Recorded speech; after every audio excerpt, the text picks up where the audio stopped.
نحمده ونصلي على رسوله الكريم اما بعد فاعوذ بالله من الشیطان الرجیم بسم اللہ الرحمن الرحیم وقضى ربك الا تعبدوا الا اياه وبالوالدين احسانا اما يبلغن عندك الكبر احدهما او كلاهما فلا تقل لهما اف ولا تنهرهما وقل لهما قولا كريما واخفض لهما جناح الذل من الرحمة وقل رب ارحمهما كما ربياني صغيرا ربكم اعلم بما في نفوسكم ان تكونوا صالحين فانه كان للاوابين غفورا صدق اللہ العظیم۔ رب اشرح لي صدری ويسر لي امری واحلل عقدۃ من لسانی یفقهوا قولی۔ اللهم ربنا الہمنا رشدنا واعذنا من شرور انفسنا، اللهم ارنا الحق حقا وارزقنا اتباعه وارنا الباطل باطلا وارزقنا اجتنابه، اللهم وفقنا لما تحب وترضى، آمین یا رب العالمین۔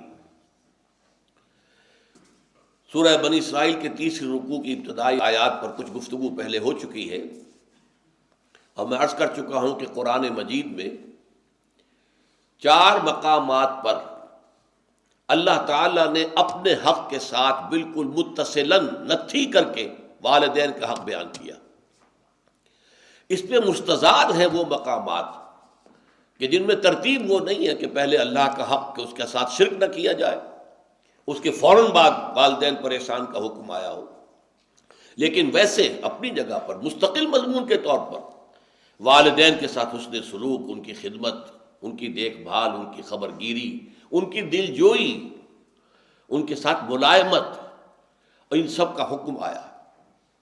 اور اس میں جو بات میں نے عرض کی تھی کہ اس میں والدین میں سے والدہ کا حق 3 درجے فائد ہے۔ اس کو ایک تو قرآن مجید کے 2 مقامات سے سمجھ لینا چاہیے۔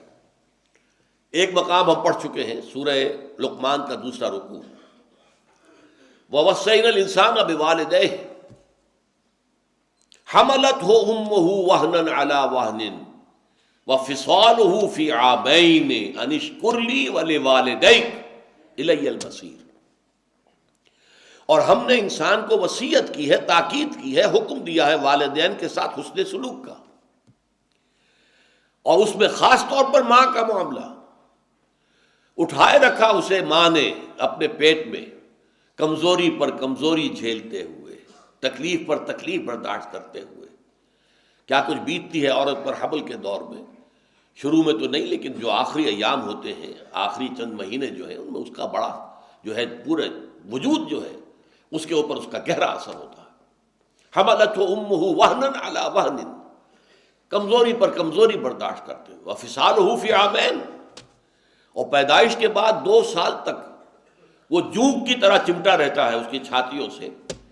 اور دودھ کی شکل میں عورت کے جسم کی توانائی جو ہے در حقیقت وہ منتقل ہو رہی ہے، ماں کے جسم کی توانائی منتقل ہو رہی ہے بچے کے جسم کو۔ اور 9 مہینے جو پیٹ میں رہا ہے تو براہ راست ماں کا خون ہے کہ جو اس کو پرورش دے رہا ہے، اور اسی کے ذریعے سے اس کی تمام جو ارتقاء ہو رہا ہے اس کا، اور اس کا یہ جنین کا درجہ بدرجہ بڑھنا، یہ در حقیقت ساری اس کے لیے توانائی اور اس کے لیے غذا وہ ماں کے خون کے ذریعے سے پہنچ رہی ہے۔ اب یہاں ظاہر بات ہے والدہ کا تو ذکر کر دیا، والد کا نہیں کیا، اس لیے کہ واقع بات یہ ہے کہ ہمارے وجود میں آنے میں جو ذریعہ ہے، اگرچہ اس میں والد کا حصہ ہے، نطفہ تو باپ کا ہے، لیکن یہ کہ اس میں جو مشقت جھیلتی ہے وہ ماں جھیلتی ہے۔ 9 مہینے کا حمل، اور پھر اس کے بعد دودھ پلانا۔ آج کل تو خیر دودھ پلانا کم ہو گیا، اگرچہ کتنی ریسرچز سامنے آ رہی ہیں کہ ماں کے دودھ سے بہتر کوئی دودھ نہیں ہے۔ جو بچے ماں کے دودھ پر پلتے ہیں وہ صحت مند ہوتے ہیں، بیماریوں سے بچے رہتے ہیں۔ عورتیں بھی جو نہیں بریسٹ فیڈنگ کرتی ہیں، اپنے بچوں کو دودھ نہیں پلاتی ہیں اپنی چھاتیوں سے، انہیں بیماری ہوتی ہے، کینسر زیادہ انہیں ہوتا ہے۔ بریسٹ کینسر جو ہے، چھاتیوں کا کینسر، وہ ان عورتوں کو زیادہ ہوتا ہے کہ جو اپنے بچوں کو دودھ نہیں پلاتی۔ اس کے باوجود ظاہر بات ہے آج کل جو تصور ہو گیا ہے عورتوں کے اندر اپنے جسمانی چستی کو برقرار رکھنا، وہ در حقیقت اس کے لیے یہ سارے کے سارے کام کرتی ہیں۔ لیکن یہاں پر میں آپ سے عرض کر رہا تھا کہ والدہ کا حق جو ہے زیادہ فائق بیان کیا گیا۔ میں نے کہا تھا 3 درجے، وہ 3 درجے کا معاملہ وہ بعد میں آپ کو بتاؤں گا، وہ ایک حدیث نبوی کی روح سے۔ لیکن یہاں یہ آ گیا کہ والدین کے حق میں، خاص طور پر ماں کے حق کے لیے، حملتہ امہ وہنا علی وہن وفصالہ فی عامین ان اشکر لی ولوالدیک۔ اللہ نے وصیت کیا کی کہ شکر کرو میرا اور اپنے والدین کا۔ اب یہاں دیکھیے پھر اللہ نے اپنے ساتھ بالکل متصل کر دیا ہے، شکر کرو میرا اور اپنے والدین کا۔ میں تمہارا خالق ہوں، حقیقی رازق میں ہوں، حقیقی رب میں ہوں، تمہیں پالنے پوسنے والا میں ہوں، پالنہار میں ہوں، سب کچھ میں ہوں،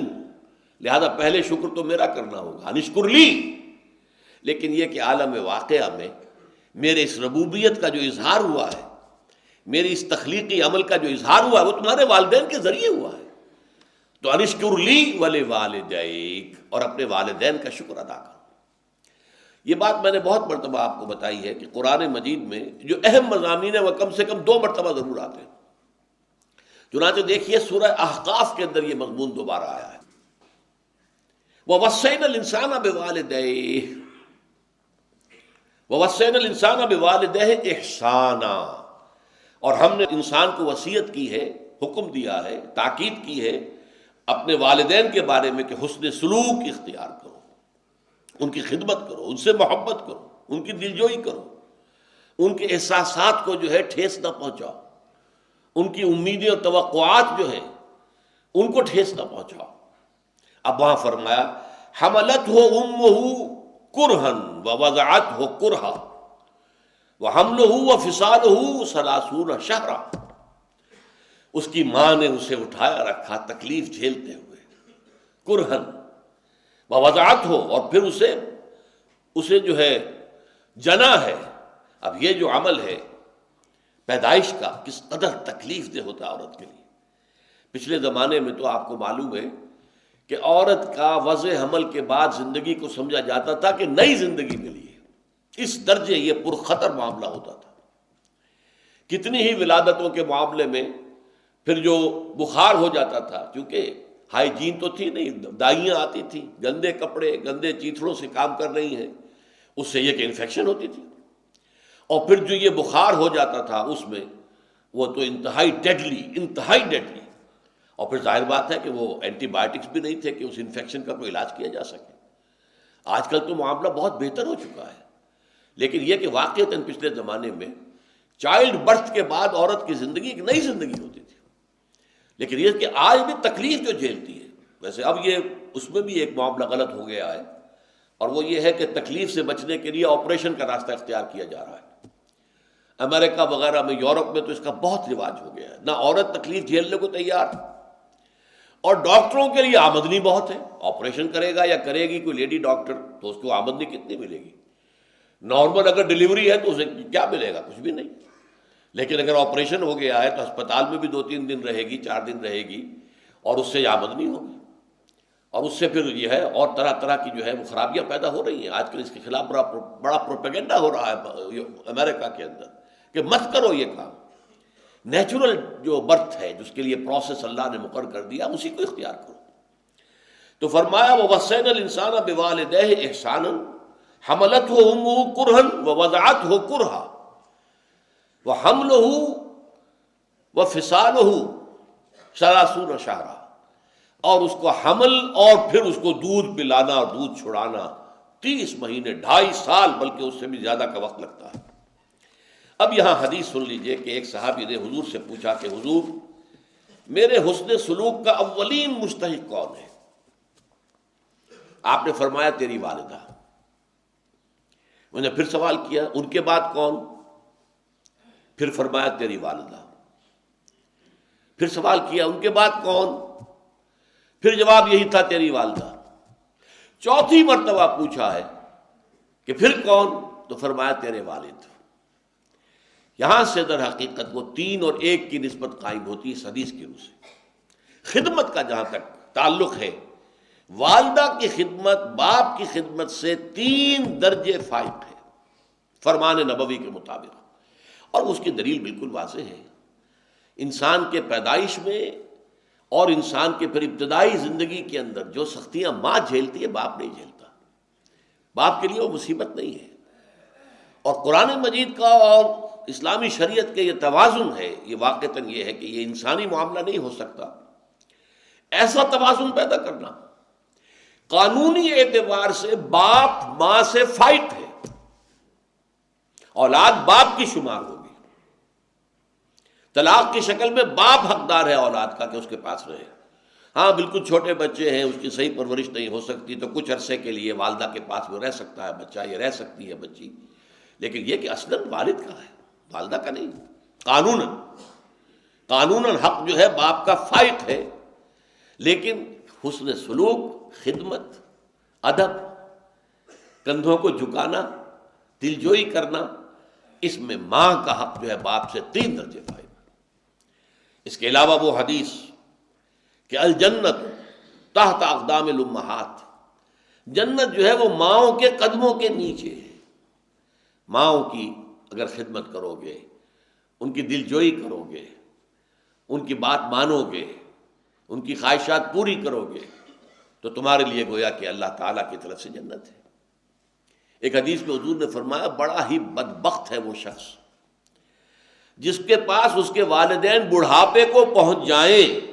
پھر بھی وہ جنت میں داخل نہ ہو۔ یعنی والدین کا بڑھاپے کی عمر کو پہنچ جانا ایک شور شارٹ ذریعہ ہے جنت میں داخلے کا۔ اس وقت بڑھاپے کے عالم میں ان کی اگر خدمت کرو گے، دلجوئی کرو گے اور ان کے ساتھ حسن سلوک کرو گے تو گویا کہ جنت میں داخلہ تمہارا جو ہے وہ انشورڈ ہے، پختہ ہے۔ تو بہت ہی بدبخت ہوا وہ شخص جس کے والدین اس کے پاس بڑھاپے کی عمر کو پہنچے اور پھر بھی وہ جنت میں داخل نہ ہوا۔ تو جیسا کہ میں نے عرض کیا تھا کہ سورہ بنی اسرائیل کی یہ آیات جو ہے، ویسے تو یہ مضمون قرآن مجید میں بہت مرتبہ آیا ہے، لیکن یہ ہے کہ یہ اس کا کلائمیکس ہے، ذروہ سنام ہے، یہ چوٹی ہے۔ لیکن اب دیکھیے یہ قرآن مجید کے توازن کی بات ہے، حقیقت، ریئلزم، ایک طرف آئیڈیلزم ہے، ایک طرف ریئلزم ہے۔ آئیڈیلزم تو میں نے بیان کر دیا، اب ریئلزم کیا ہے؟ ریئلزم میں یہ بھی ہے کہ والدین جب زیادہ بوڑھے ہو جاتے ہیں تو وہ گویا کہ بچے بن جاتے ہیں، ضدیں کرتے ہیں۔ فرض کیجئے کسی ایک بچے پر ان کی زیادہ شفقت ہے، چاہتے ساری جائیداد اسی کے نام کر دیں، حالانکہ یہ بہت بڑا گناہ کا کام ہے۔ اختیار تو ہے لیکن یہ کہ دوسرے وارثوں کو محروم کر دینا بہت گناہ کا کام ہے، اللہ تعالیٰ کے یہاں اس پر بڑی سخت پکڑ ہو جائے۔ پھر یہ کہ بچوں پر دباؤ ڈالنا کہ یہ کام ضرور کرو، اب آپ کو معلوم ہے کہ یہ کام درست نہیں ہے، صحیح نہیں ہے، لیکن جیسے کہ میں نے ایک مفصل تقریر کی تھی اور تازہ میثاق میں وہ شائع ہو گئی ہے، وَمَن نُعَمِّرْهُ نُنَكِّسُ فِي الْخَلْقِ، سورہ یاسین کی یہ بڑی اہم آیت ہے جس کو ہم زیادہ عمر دے دیتے ہیں، معمر کر دیتے ہیں، جو ضعیفی کی حد کو پہنچ جاتے ہیں تو ان کی خلقت میں کمی ہو جاتی ہے، یعنی ان کی جو خلقی طور پر جو ان کے اندر صلاحیتیں ہوتی ہیں، قوتیں ہوتی ہیں، ان کی ذہنی صلاحیتیں ختم ہو جاتی ہیں۔ ایک تو خاص عمر وہ ہے جسے ارذل العمر کہا گیا ہے، لکہ لا یعلم من بعد علم شیئا، یادداشت میں تو کمی ہونی شروع ہو ہی جاتی ہے، سبھی کی کمی ہوتی ہے۔ لیکن ایک مرض آج کل آپ کو معلوم ہے کہ الزائمرز ڈیزیز اور ڈیمنشیا، یہ 2 ایسی ڈیزیز ہیں کہ بالکل انسان کا حافظہ ختم۔ اب ریگن ابھی تک زندہ ہے لیکن پڑا ہوا ہے، جیسے کہ جس کو آج کل کہا جاتا ہے کہ وہ ہیومن ویجیٹیبل ہے، جیسے کہ اب ککڑی ہے، اگر آپ نے اس کو نہیں اتارا ہے اس کی بیل سے بڑھتی جائے گی، بڑھتی جائے گی، بڑھتی جائے گی، بڑھتی جائے گی، وہ ایک ویجیٹیبل کا پروسیس ہے۔ اسی طریقے سے انسان جو ہے اس کے وائٹل پروسیسز جو ہیں ان کو آپ سپورٹ کرتے رہیے، وہ جیتا رہے گا، جیتا رہے گا، ہوش و حواس ہے نہیں۔ بہت عرصے تک تو اس کا حال یہ ہو گیا تھا کہ صرف اپنی بیوی کو پہچانتا تھا، نینسی ریگن غالباً نام تھا اس کا۔ اب تو حال یہ کہ وہ بیوی کو بھی نہیں پہچانتا۔ یہاں بھی ہمارے دوستوں میں سے ایک صاحب ہوتے تھے، ریلوے کے اندر ملازم تھے، ان کے بارے میں مجھے حال ہی میں معلوم ہوا کہ ان کا حال یہی ہو چکا، کسی کو نہیں پہچانتے، کسی کو نہیں پہچانتے۔ تو بڑھاپا جب آتا ہے تو ایک تو یہ کہ بچوں کی سی عادتیں جو ہے ان میں پروان چڑھ جاتی ہیں۔ اب آپ کو معلوم ہے کہ ان کو ڈائبٹیز ہے، میٹھی چیز کھانا ان کے لیے زہر ہے، وہ ضد کر رہے ہیں میں نے کھانی ہے، کیا کریں گے آپ؟ کسی وقت ہوتا ہے کہ آپ سختی سے بھی روکتے ہیں، ان کی بھلائی کے لیے روک رہے ہیں، اب وہ کسی ایسی بات کی ضد کر کے بیٹھ گئے کہ جو آپ کے خیال میں درست نہیں ہے، مناسب نہیں ہے، تو آپ کو ان کی حکم عدولی کرنی پڑے گی۔ ہو سکتا ہے کسی وقت سختی بھی کرنی پڑے۔ یہ ہے اب جو آئیڈیالزم کے مقابلے میں ریئلزم ہے، اس پر دل کے اندر ایک بندہ مومن نے جب دیکھا یہ ہے کہ اصل تو اللہ نے حکم دیا ہے کہ اما یبلغن عندک الکبر احدہما او کلاہما فلا تقل لہما اف ولا تنہرہما وقل لہما قولا کریما واخفض لہما جناح الذل من الرحمہ وقل رب ارحمہما کما ربیانی صغیرا۔ اب میں کیا کروں؟ میرے والد نے یہ بات جو اس کی ضد کی ہوئی ہے، اور کس طریقے سے جو ہے وہ اپنی بات جو ہے بنوانا چاہ رہے ہیں، حالانکہ وہ بات صحیح نہیں ہے، مناسب نہیں ہے۔ تو اس صورت میں اگر آپ کو کسی وقت کوئی سختی بھی کرنی پڑے تو اول تو یہ نوٹ کیجئے کہ اس سختی کے انداز میں بھی نرمی ہونی چاہیے۔ ابا جان یہ کام نہیں میں کر سکتا، یہ نہیں کہ آپ جھڑکیں، بس یہ امی جی یہ کام میرے لیے ممکن نہیں ہے، آپ مجھے شرمندہ نہ کریں، میں یہ کام نہیں کر سکتا۔ بڑے ایک لجاجت کے انداز میں ان سے بات کی جائے۔ لیکن جیسا کہ میں نے عرض کیا، کسی وقت ضرورت پیش آتی ہے۔ میری زندگی کے ایسے واقعات میں سے ایک واقعہ ہے کہ جس پر میں پچھتاتا ہوں کہ وہ کاش کہ وہ بات نہ ہوئی ہوتی۔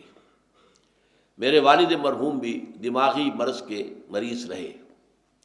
اور اس زمانے میں پھر چونکہ معالج میں ہی تھا، جب میں نے MBBS کیا تھا اس سے پہلے ہی، جبکہ میں ابھی 3rd ایئر میں پڑھ رہا تھا، تو ان پر پہلا حملہ ہوا تھا، اور اس کے بعد وہ یوں سمجھئے کہ پھر تقریباً 15 سال اور میں ہی ان کا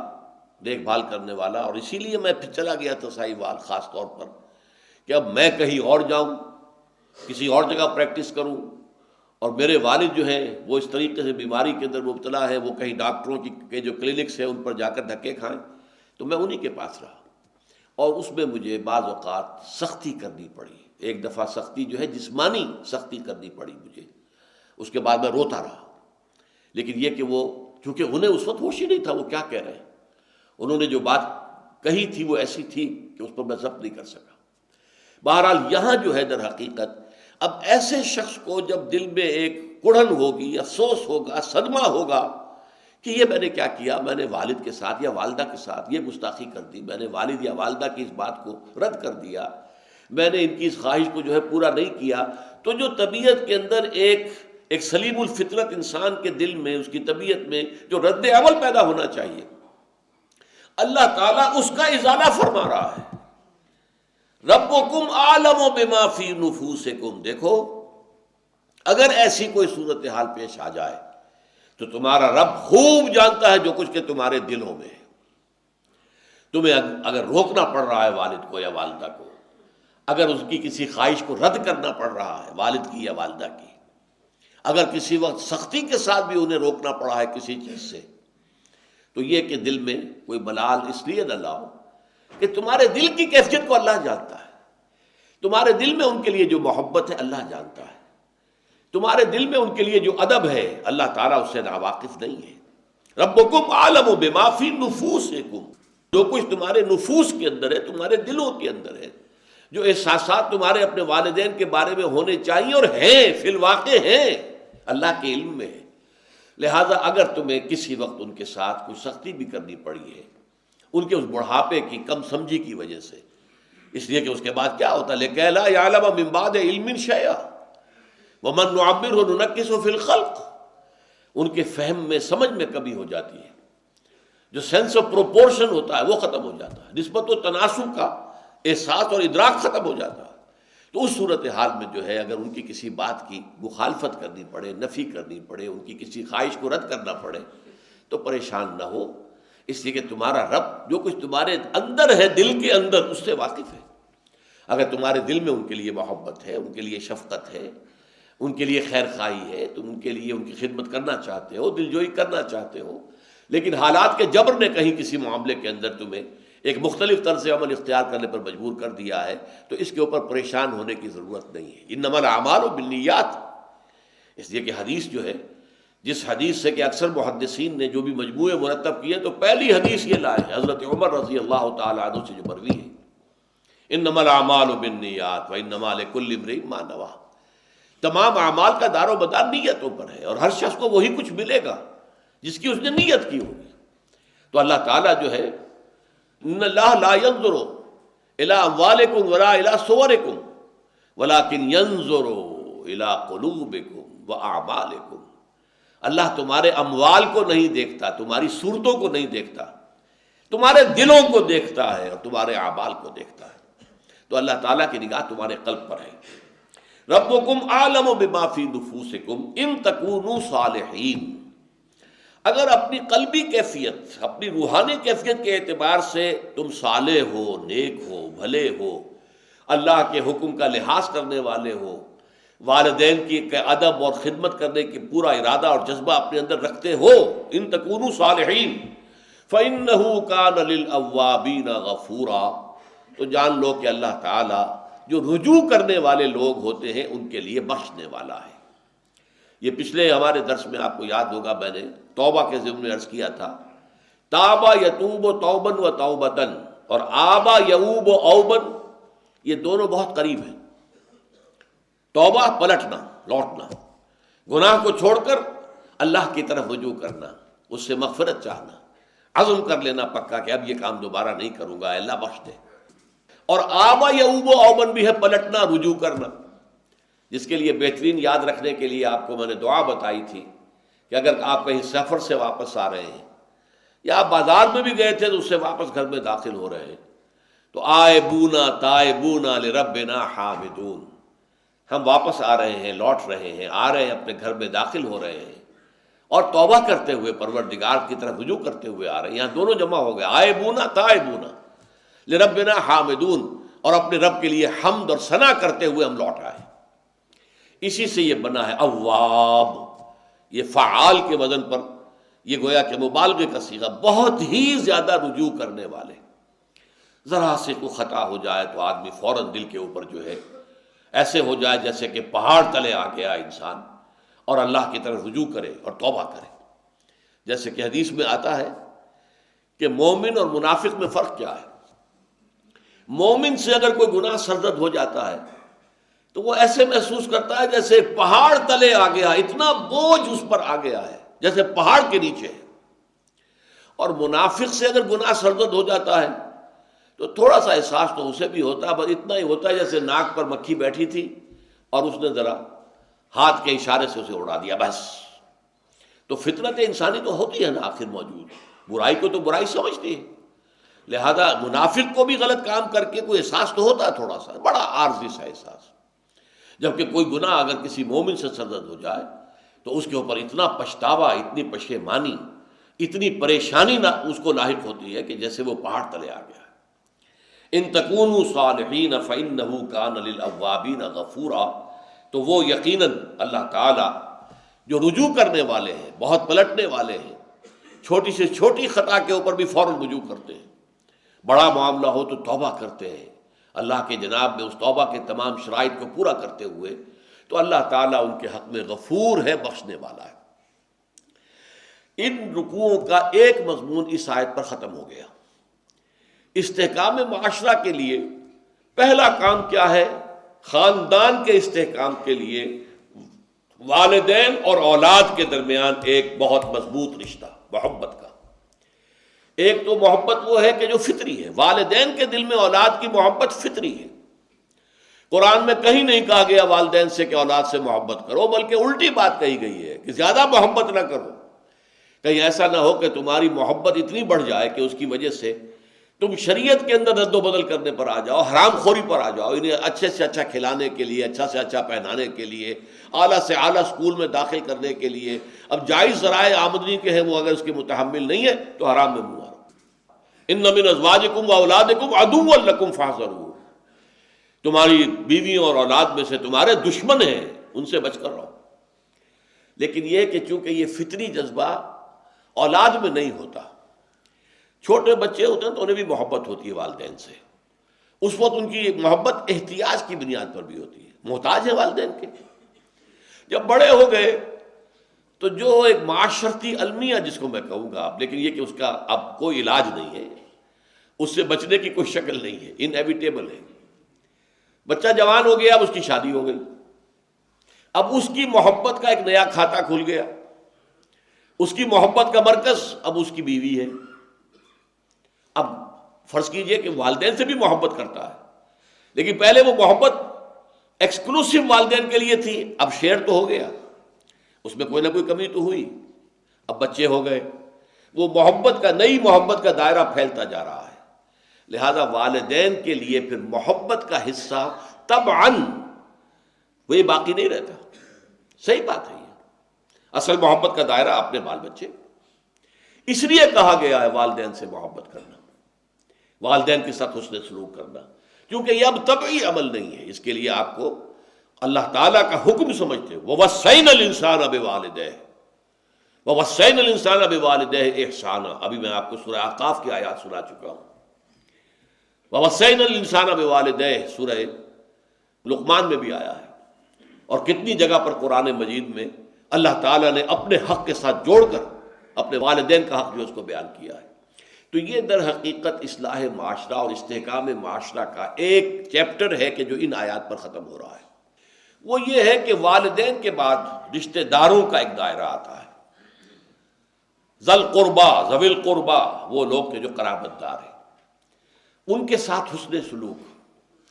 یا معاشرے کے جو محروم طبقات ہیں، للسائل والمحروم، ان محروم طبقات کا خیال کرنا، یہ گویا کہ دوسرا دائرہ ہے۔ خیر میں، بھلائی میں، نیکی میں ان کی مدد کرنا، ان کی ضرورتیں پوری کرنا،